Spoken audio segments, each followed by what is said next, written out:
Hello there, film fans.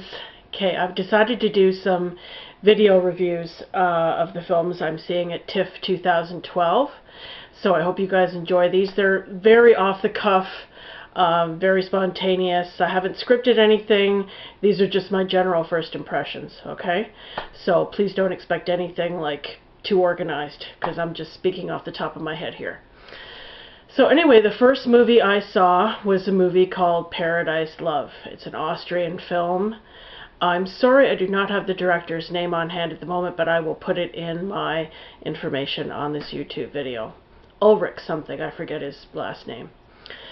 But anyway, I should preface this by saying that my husband and I have always joked that we've never seen a bad Austrian film. I mean, Austria is known for its just amazing films. I mean, Michael Haneke is a perfect example. He's a master director, makes amazing films. I believe he's won 2 Cannes Film Festival awards. And anyway, he makes, fantastic movies. Another movie we saw was called The Robber, which was also an Austrian film, again, excellent. The one that comes to mind most memorably is this one called The Moor's Head that we saw together in Chicago. We went to the Chicago Film Festival one year. And, no, wait, I'm sorry, that was here at Toronto, pardon me. See, I'm like all over the place here. Anyway, we did see it at Toronto several years ago, many years ago, and it just absolutely blew us away. It was the most brilliant film that both of us have probably ever seen, I think. I mean, I think he would agree with that. I'll have to ask him later. But it was a brilliant film. Anyway, I'm going, all over the place here. What I mean to say is that Austria is known for these, really great films. And this one today, although it wasn't a bad film by any means, I'd have to give this one a, one of these. It wasn't made badly. The acting was very good. It was I guess a good story. Just this movie to me was extremely depressing for one thing, and disturbing, which I wasn't expecting. I was kind of thinking from the description, which was this sort of like plump, middle-aged, lonely, single woman going off to Kenya for the sex holiday, for like a sex romp kind of thing. I thought it was going to be pretty lighthearted, but it was anything but. And like I said, I found it extremely depressing and disturbing. And I guess that's kind of a testimony to the actress and to the director, because, they dealt with some pretty serious material here. This woman, the main character in the movie is this lady named Teresa. She works with disabled kids, and she has like this teenage daughter who's typical, doesn't clean her room, doesn't listen to her, doesn't pay her any mind. She's got a pretty mundane, boring life, no man in her life, nothing. And so she goes off for this holiday in Kenya.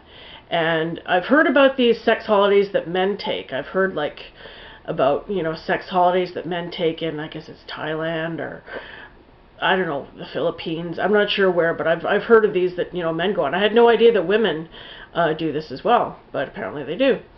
And so she goes off to this very swanky, resort, very privileged white, resort in Kenya. And, they have all these, one of the shots I remember is they have all these beach chairs lined up along the beach where all these women are sunning themselves in their bikinis. These middle-aged, kind of flabby, sagging women, sunning themselves in these beach chairs. In the meantime, there's these, like, really hot, buff, young, black, Kenyan guys, just lined up in front of them, waiting to serve their every need, basically. At first they just, accost her for, oh, buy this jewelry, come on this boat cruise, blah, blah, blah, blah, blah.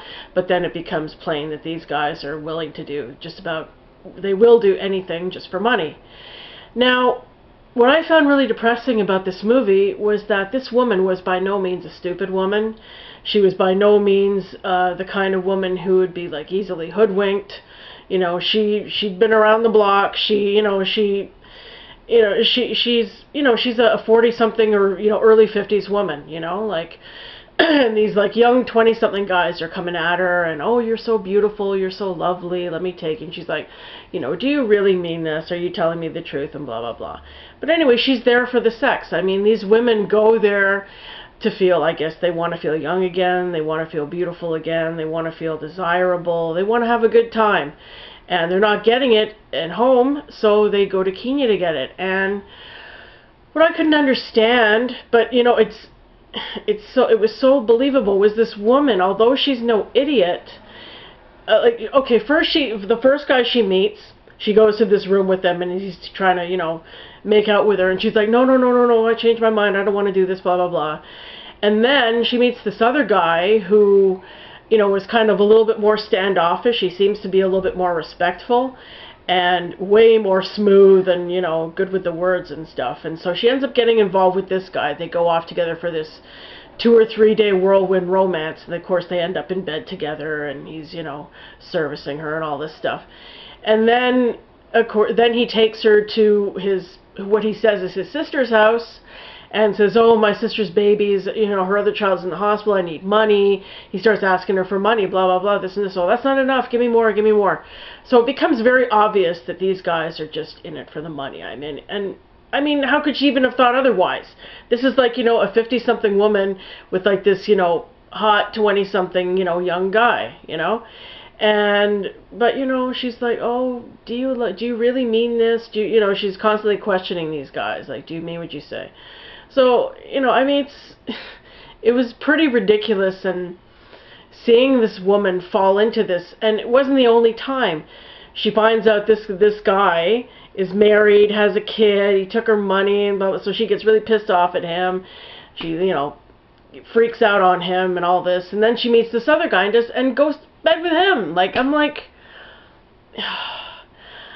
so many women, you know, like they're so desperate and so lonely, and I guess that's why this movie frustrated me so much, because it really illustrated that extremely well, how some women will just completely delude themselves and put up with all kinds of deception just to, you know, trick themselves into believing that they're loved and that they're wanted and that they're desirable. And in the meantime, you know, it's just that they hate themselves. I mean, these women are sitting around talking about how their bodies are sagging and how they should get liposuction and how they, you know, this and that, and how can these guys, you know, I'm afraid to take my clothes off and blah, blah, this and that. Like, it's all about self-esteem and it's all about self-love, and these women had none of it. And another thing that really disturbed me about this movie was, you know, the whole phenomenon of men going to strip clubs and, you know, banging on the tables and getting all rowdy and telling the women to take it off and blah, blah, blah. That situation was completely reversed, and the women were doing this in this movie to the guys. And I found myself watching this, and I was like, oh my God, it was disgusting. It was sickening, and I thought to myself, please God, do not let me ever get to this level, like, where I am so, you know, just like so desperate for, you know, any kind of thrill that I would do this, you know. Like, there's this one scene where it's her birthday, she's in Kenya still at this resort, and they bring this young black guy to her room. She's got like about 4 or 5 cronies there staying at this resort. So they bring her a cake, and they bring her this guy, and they're like, oh, here's your gift.